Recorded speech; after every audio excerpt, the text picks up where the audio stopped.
to another episode of Use Your Power.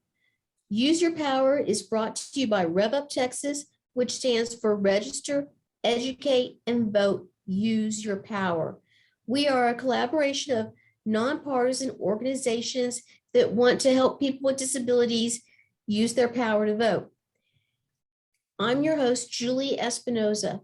I'm the Assistant Director at Reach a Plano, an organization that helps people with disabilities live more independently in the community. I'm self-describing myself as a white female with brown shoulder-length hair, gray on top. I'm wearing a festive teal silk shirt with a big bow on my shoulder, this shoulder, looking in the camera. Behind me, I have a white wall, a picture with autumn leaves, and you can see my crutches with a violet purple crutch cover on top. Today, I want to introduce our guest to you, a very special guest, Norma Castillo. She is the president of the Texas Association of the Deaf, and I'm going to ask Norma to self-describe herself. Yes, hello there. My background is white. I've got a door behind me with brown trim. I am wearing a dark teal shirt that's short sleeve. My hair is black with some salt and pepper up at the top, streaked in. Got silver earrings on. I am a Mexican female. And again, I am the president of Texas Association for the Deaf, and my name is Norma Castillo. Thank you. Welcome to our show. I want to begin by asking you, what is the Texas Association of the Deaf? Sure. What is Texas Association of the Deaf? It is about promoting essentially our civil rights of the deaf community across the state of Texas. We also do promote and fight for the deaf community's rights. We are extremely well known all throughout the state of Texas, geared towards voting rights, educational issues, difficulties that senior citizens face, mental health, and it's just a variety of issues that arise within the deaf community and as it pertains to them. So we engage in all of those facets. We also go to different parts of the state of Texas to host town hall meetings, to be able to hear about the various discriminations that people in those communities face. So that's essentially what we gear our work towards. How many members do you have? How many members we have? Currently 632. We are hoping for more once we do promote ourselves more, because we are kind of new, because I was just elected. So we have a new board of directors as well. So with some fresh faces, we're hoping to travel more and gain more membership that way. So is that how you're hoping to attract more, is by traveling and doing the town hall meetings? Yes, traveling to get more membership, and we do a lot of meetings through Zoom now, of course, because of the pandemic. So we do also Facebook Lives. So we're hoping that will also attract more membership and garner more attention to join in with the Texas Association of the Deaf. I feel like our association is a very important nonprofit organization for the deaf community because we are fighting for their rights. I would like to ask you, what are the priorities of the Texas Association of the Deaf? And then more specifically, what issues do you have with voting rights of people that are hard of hearing? The priorities that we are looking at are primarily two things. One is voting, of course, and another one is interpreter certification. There are a lot more priorities that I could add to that, but those two are essentially the highest ones we're looking at right now. So as it pertains to voting, I feel like a lot of us feel like we are discriminated against when it comes to voting. And the reason for that is we have a right to vote, but we have to go through this cumbersome registration process, and that limits us with the voting because Governor Abbott, for example, wants to limit the disability vote. So facing that, it's really It's been a struggle for us as deaf and hard of hearing individuals, deaf blind individuals. Everybody, runs the gamut of all walks of life, the frustrations of trying to have access to vote, while simultaneously the non-disabled person is easily able to walk into any polling place and just vote. So we see that as a large struggle for us. And we are currently working with the polling places to where all types of anybody from any walk of life, specifically disabilities, have access to the polling stations to vote, because right now we have extreme limitations, and it's very frustrating, especially, with what Governor Abbott's been doing right now. So that's one thing, touching on that. The second thing, talking about the interpreter certification, you might be wondering what that really is all about. So there is actually a lot of so-called interpreters that are not certified, and they are now out in the community interpreting at schools, and that is greatly affecting the deaf students, their educational journey. A lot of the parents do not realize that they can request to have a certified interpreter. The certification means that they've gone through school, they learned the process of how to interpret appropriately in various situations. They know how to be able to convey the message and explain and expand for the deaf student, not just making up signs as they go, which, like I said, is affecting their education. And parents do have the right to request in their IEP, individualized education plan, the plan that is, for students with disabilities, to where they can request X, Y, and Z that they want, and that is their right. Many parents don't know that. For example, getting that certified interpreter. So recently, there have been some situations that have come up where a lot of the non-certified interpreters are now interpreting in the court systems. So that is a huge no-no, because there's a lot of specialized terminology and things that might be said in court that cannot be one-to-one translation and is not appropriately expressed by the interpreter. These are terminologies that the consumer needs to know. So those two things, the voting and the certification of interpreters, are the two big things that we're working on. But like I said, we have a litany of other issues as well. Those are very important issues for the power of the disability vote. I did not realize that people were not having equal access to the education in voting and then going in to vote.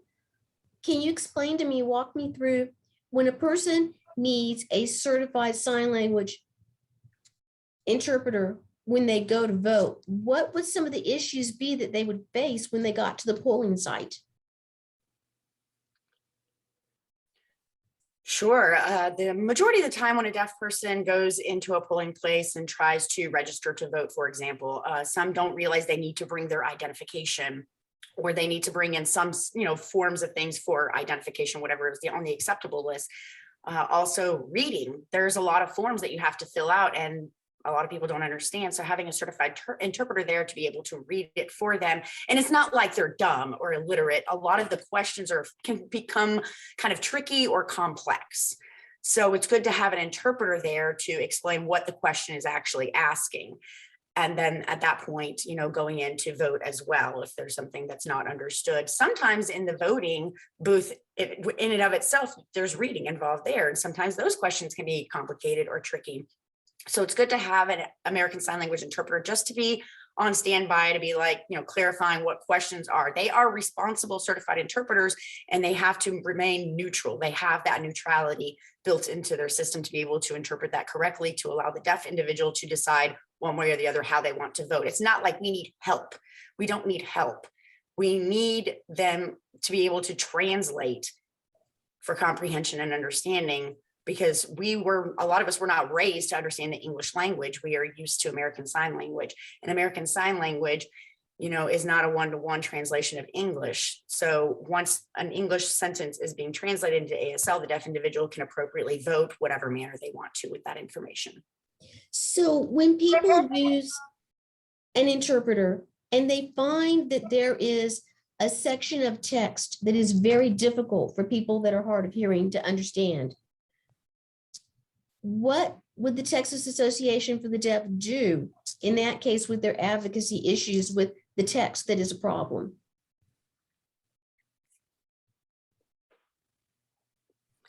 The goal of that is to have an ASL interpreter present at the various polling locations, at the stations. That is the goal, the ultimate goal. But right now we are not allowed as certified interpreters to go in and quote unquote help. They're not allowed to because Abbott, is opposing that. So we are trying to fight as an organization to say, look, this is our civil right to request an ASL interpreter to be able to be on standby when a deaf person comes into a public place, to have that accommodation to further explain, the text that you're referring to, for example. But we have been deprived of that privilege and opportunity. Can you explain to us why that opportunity has been denied? What's changed? Why is it not acceptable anymore?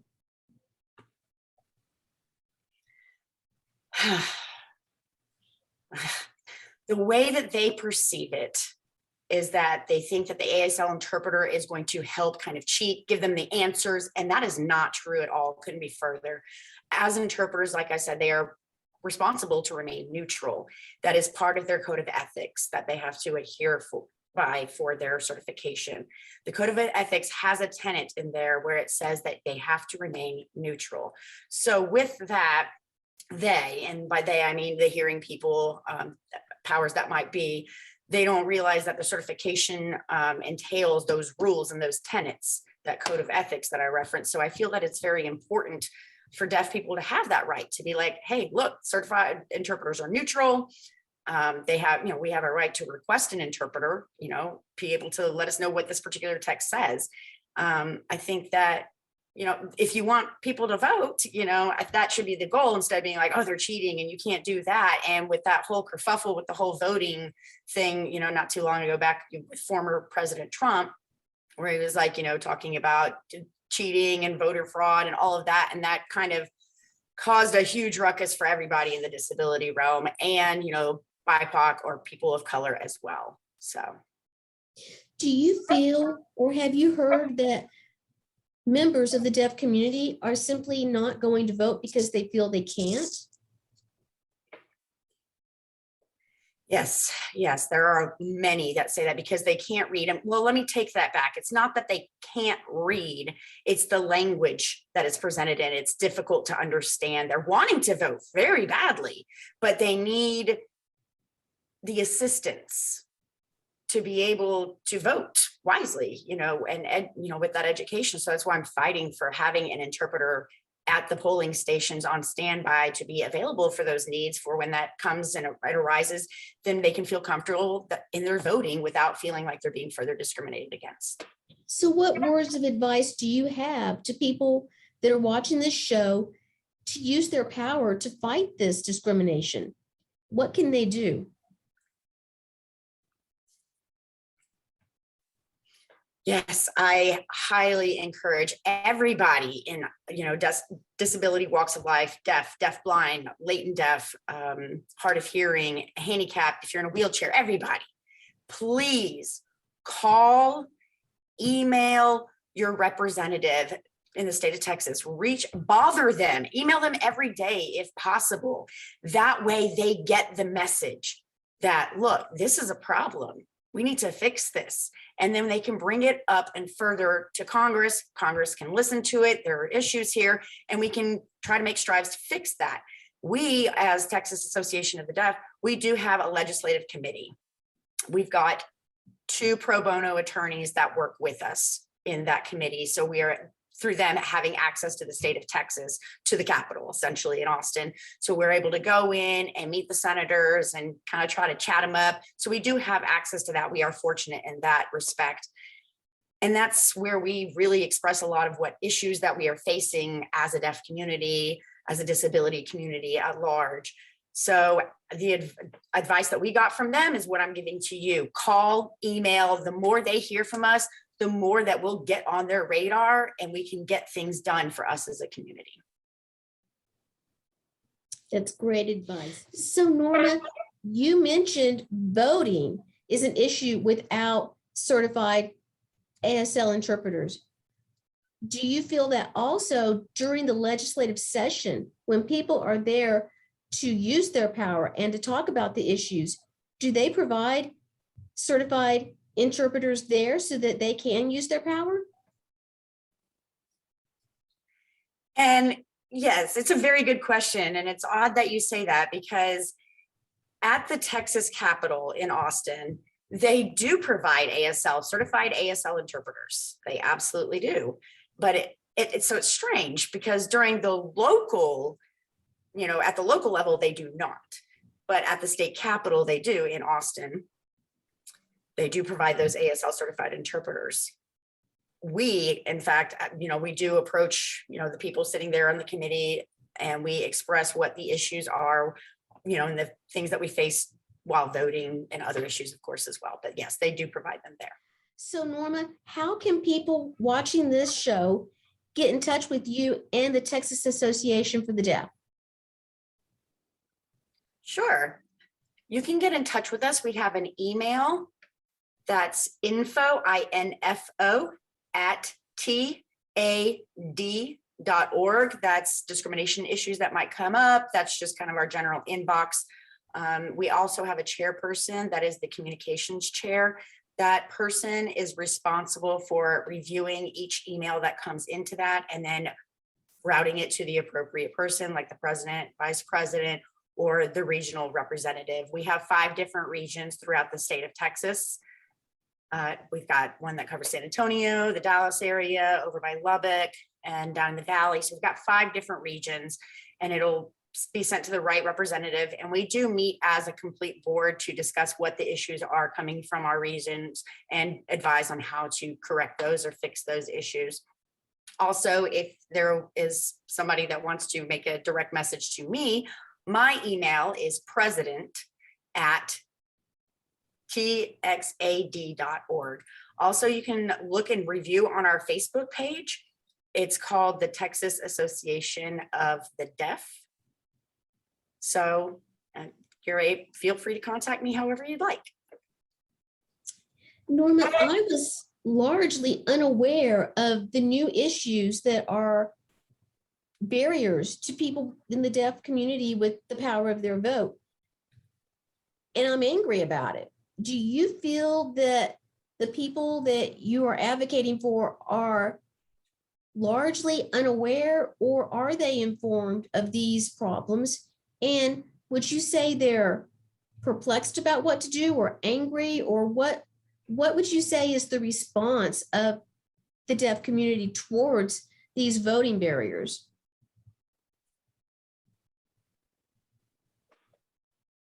The majority of the people do know where to go to if they're angry about the voting situation.